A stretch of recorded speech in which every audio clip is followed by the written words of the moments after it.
David Aiken, another Tab Carnival of Miracles is set to roll around here at Club Menangle. You must love this time of year. Yeah, especially when you got the horse that's going good, and yeah, no, it's exciting. All the good horses are coming from interstate. Ants arrived yesterday with his horses, and David Rand's driving tonight, and yeah, no, it's just exciting. You must have fond memories of Miracle Miles gone by, especially the 2017 edition where you won it with Lenny the Shark. Yeah, no, one of the races I've always wanted to win. Been going to Harold Park since I think Mount Eden was the first. I don't know what year that was. I think 1970 maybe. But haven't missed a lot when I was living here. Missed a few while I was back in Melbourne, but it was really good to, you know, for Lenny to win it. You know, it's just, I thought I was getting away from me a little bit. You know, I didn't think I was going to get the horse to do what Lenny did, especially in Dominions and the Miracle Mile. So yeah, that was my ambition when I was a little boy. You know, so what races, what do you want to do? Want to be a trotting driver or a trainer? And they're the two races in Dominion, Miracle Mile. Well, this year you have Max Delight aiming to gain a Miracle Mile start. He headed up to Newcastle on Friday night for the Newcastle Mile, and he finished a very brave second to Leap to Fame. How did he come through that run? Yeah, Jess, he came through really well. He rebounds really good from his runs. You know, he's a seasoned campaigner now.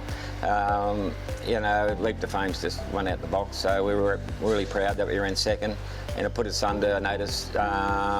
You know, in case there's a wild card, he races, doesn't finish in the top two.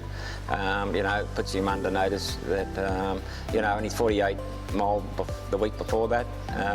So, you know, horse is going really good, his form's good, and now we've got the draw, so we've really got no excuses. You know, I really think he's got through that run well. You mentioned him as being a seasoned campaigner. If we go back to his 3-year-old season, he won the Derby here and set a new track record. And then only a couple of weeks ago, he actually went his best mile rate of 1:48.8 as a 9-year-old.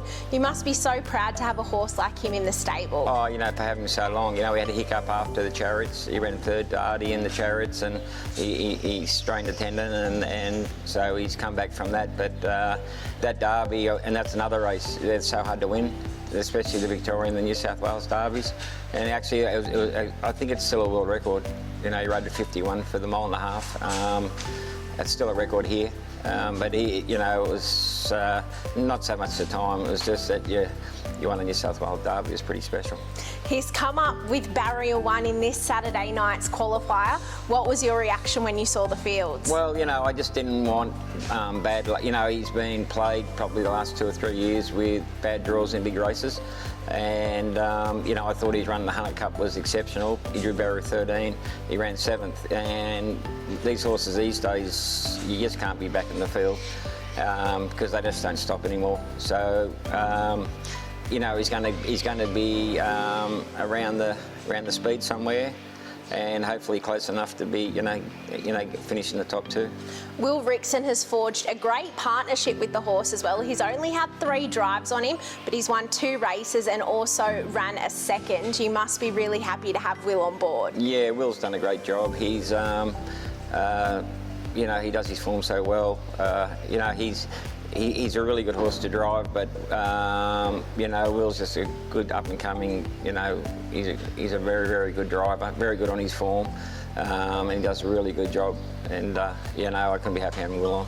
This year's qualifying sprints have attracted a star-studded lineup of pacers. Who do you consider as some of the main dangers? Well, Don Hugo, but he's drawn out wide. You know, you can't discard New Zealand or Barry's horse. You know, it's just, you know, I was a heat seeker in really good form. I was probably disappointed that he didn't get a run, but when I had looked through the fields, you know, there wasn't many there that you could have, you know, they've all earned their spot there. You know, it's as I said, this fast class racing, not a lot between them. You take Leap to Fame out and probably Swayze, and there's a big bunch underneath that are really close. So you got to have the luck and the draw, and yeah. So, but I'm really happy with the horse, really happy with the draw. $1 Million Max, does he have a stable name that you call him around the barn, and what type of horse is he to have in the barn? Yeah, he's got 2 names. We Paul Ashford had him early, and he's a good friend of mine, and he's nicknamed Skip. He had him. He was a private trainer for Mick Maxfield, so he was Skip. And then a lot of people that sort of that's 5 years ago, so they call him. He's Max and Skip, but yeah. So Skip was his name for a long time after a good friend of mine, Paul Ashford in Tassie, who. I think he recommended me to. This is the first horse I had for Mick Maxfield, and I think Skip sort of helped me get him. Well, Ake, it's been great to visit you up here at the Menangle Park Training Centre today. Thank you for your time and best of luck this weekend with Max Delight. Thanks, Jess. Thank you.